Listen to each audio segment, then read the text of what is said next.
Okay, this is OnePlus Nord 2 with flagship MediaTek 1200 65-watt fast charging, and for all those who missed, the alert slider.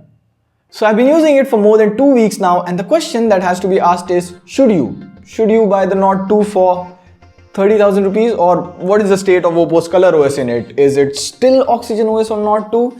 Is the camera good on Nord 2? Well, to answer all of your questions, this is Prateek. You're already watching TechVisor, and the short answer is OnePlus Nord 2 is the best phone OnePlus has released this year in 2021, but there are some spoilers. A lot of things that you need to know before buying the Nord 2. So this is the full review of Nord 2. Let's just jump into this. Now, before we get to the review, here's a quick difference between the Nord and the Nord 2. Overall, from camera to processor to battery to charging, the Nord 2 is definitely an upgrade over the original Nord. And of course, for all of that, there is a price hike of 2,000 rupees. But this phone is confusing, just like the Indian smartphone market. Good job, OnePlus. Now, before I start, I've received 2 updates on the OnePlus Nord 2. The update was to improve camera HDR performance and provide 1080p Full HD on Amazon Prime Video. With that out, let's start with the things that I liked about this phone. First of all, I have to say, coming from the OnePlus Nord CE, this is a well-built phone. You get Corning Gorilla Glass 5 on the front and the back as well. You get a plastic frame, which is kind of what you get at this price point with most of the phones. Now, a couple of things here which really stood out for me. One, I really like that the OnePlus phones have the power button and the volume rocker on the opposite side.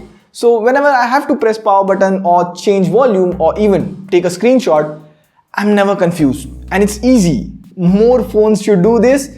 And what phones shouldn't do is remove the headphone jack. It has Type-C at the bottom and you have to use a dongle. There's no 3.5mm headphone jack. Also, a lot of you asked about the audio output via the USB-C dongle. Well, my ears couldn't tell a difference with Dirac tuner off. Second, the haptic feedback on this device is really good. When you type on the keyboard, this is how you feel, or rather hear. But they should have provided more haptics in the OS, like there's only feedback when you long press the quick settings or swipe up for an app overview. I have used Xiaomi and Oppo phones recently and they have much better haptic feedback in the OS. For volume changes, increasing brightness, or when you reach the end of the app drawer or settings menu. This is somewhat missing, maybe due to the ColorOS merger and the UI is still not polished.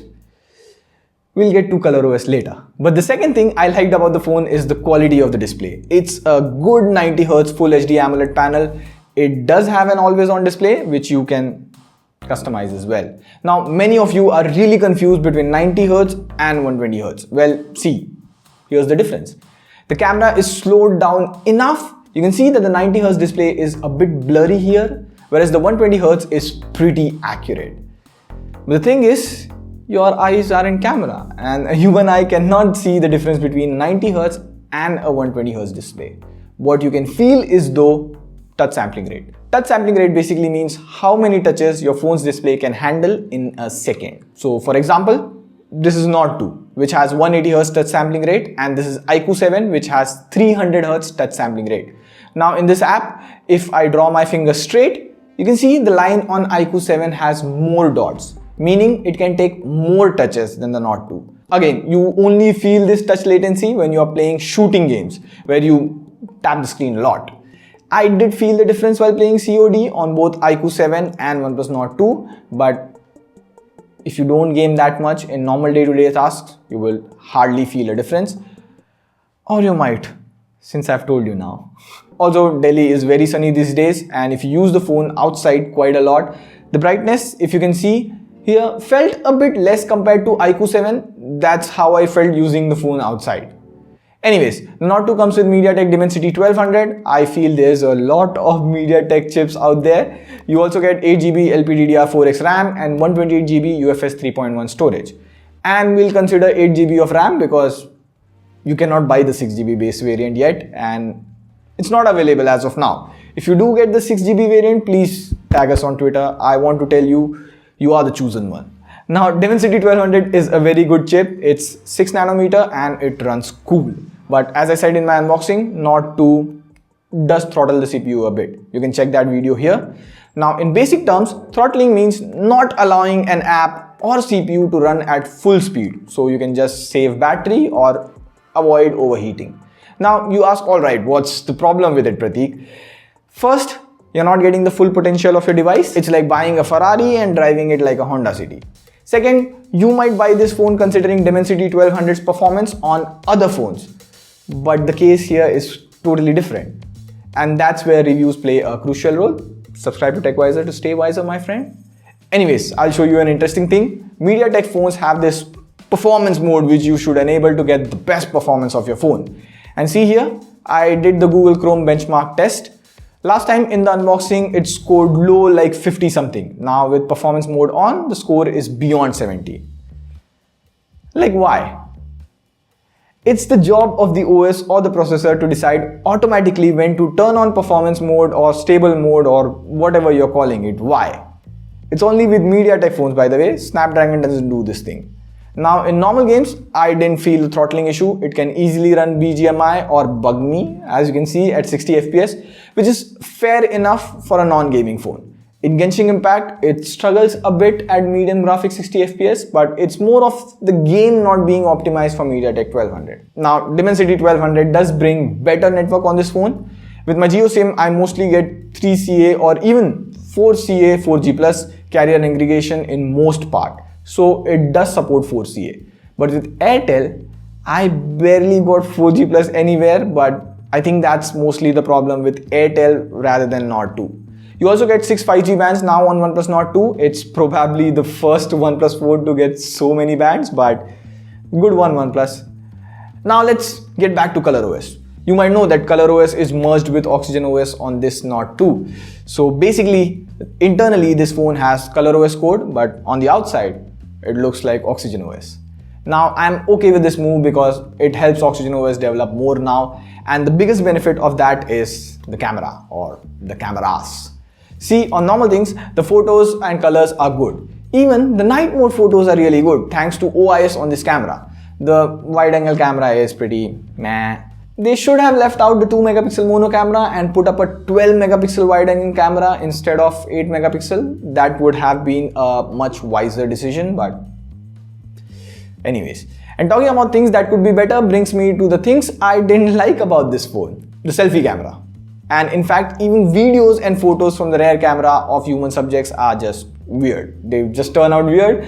And a bad selfie camera is a real deal breaker for me. I shoot a lot of videos through the front camera, and even you, from making Instagram stories to reels, the front camera is more comfortable. And even if you let that pass by, even the rear camera behaves weird with the skin tone. And see, here's a video of Kaushal and the skin is very pinkish, which is way off from natural skin tone. Now, ColorOS has improved OxygenOS camera, but there are some downsides to this merger as well. And the biggest is features. Now, 3 important things which don't work now, which I think will affect your day-to-day life if you use the Nord 2. First up, OnePlus Dialer. Now that ColorOS is here, you get Google Dialer in it, which gives a warning while call recording. This call is now being recorded. Now, with previous OnePlus phones, you could install OnePlus Dialer. And even OnePlus made sure that it worked on the OnePlus phone, but on this phone, it is not possible. Now, just like the OnePlus Dialer, DC dimming is gone now as well. Now, in case you don't know, AMOLED displays flicker in low light. Every AMOLED display does that. It's the nature of AMOLED. This gives bad headache to some people if you use the phone at low brightness at night. But most manufacturers like Xiaomi over here, iQOO gives you the option to enable anti-flicker mode. Previously, you could enable it in OnePlus phones via ADB, like as you can see on the Nord CE here. But now, since ColorOS is here, the option is gone. You cannot enable DC dimming. Third, I use app clone because I have to manage multiple Twitter or Instagram accounts. Now, the app clone runs fine with Instagram, no issues, but you cannot clone Twitter. On OxygenOS, that was an option, but with Nord 2, nope. This is due to the code merger and lack of features. Then you have small bugs which didn't existed earlier. Like here, if you see, while watching YouTube videos, you get a WhatsApp message. You can tap on it and reply without pausing the video because hey, no YouTube Premium, video doesn't play in background, or if you are the advanced guy, You will obviously let us know in the comments. But now when you tap on the keyboard takes full screen, which didn't happen earlier. Lots of inconsistencies and bugs here and there, which OnePlus is fixing with an OTA. Like previously, Full HD videos didn't play on Nord 2 on Amazon Prime, but that is now fixed with the latest OTA. Again, a lot of you guys asked about bootloader unlocking and custom ROM supports. See, OnePlus has released kernel sources and you can unlock the bootloader. OnePlus has verified this news, so you can root this phone. And custom ROM support, we'll see about it in 2 to 3 months. I'll update when we do a best smartphone roundup under 30,000. Moreover, to end it, it's a OnePlus phone. You have a really good battery and charging. It lasts a day with 5 to 6 hours of screen on time. It charges really quick from 0 to 100 in about 35 minutes due to the 65 watt fast charger. Now, the final question, should you buy it? Well, of course, yes. It is probably the best OnePlus phone launched in a while. It has a good display, good performance, good network speed and 5G bands. Most importantly, ad-free software experience. But again, the camera is average and most questions are around the future of OxygenOS and OnePlus phone. But as of now, it's a change that will show effects in the future. I think it will go more ColorOS like Realme phones, and the only separating factor would be ad and bloat-free UI. But let's see how this thing rolls. On that note, this is Pradeep signing off. See ya pretty soon.